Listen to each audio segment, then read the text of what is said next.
국정농단과 국가정보원 특수활동비 상납 사건으로 재판에 넘겨진 박근혜 전 대통령에 대해서 오늘 대법원의 제3고심 선고가 나옵니다. 파기환송심 판결이 그대로 유지되면 기존의 공천 개입 사건 징역 2년을 더해서 모두 징역 22년형이 확정됩니다. 강희경 기자의 보도입니다. 박근혜 전 대통령의 최종 형량을 결정하게 될 대법원 선고가 오늘 내려집니다.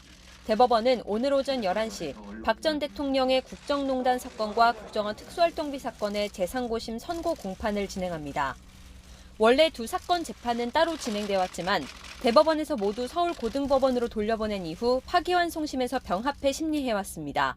지난해 7월 진행된 파기환송심 선고 공판에서 박 전 대통령은 징역 20년을 선고받았습니다. 뇌물 혐의의 징역 15년과 벌금 180억 원, 직권남용 등 나머지 혐의에는 징역 5년을 각각 선고받고 추징금 35억 원도 함께 명령받았습니다. 두 사건 모두 대법원 파기환송 취지에 따라 일부 유무죄 판단만 바뀌었습니다.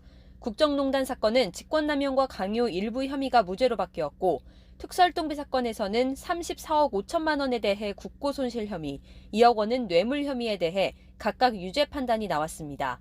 또 대통령 재임 중 저지른 뇌물 범죄는 분리선고해야 한다는 원칙에 따라 양형 사유 등을 종합적으로 고려해 모두 합쳐 징역 30년이 선고됐던 기존 2심보다 10년 줄어든 형이 선고됐습니다.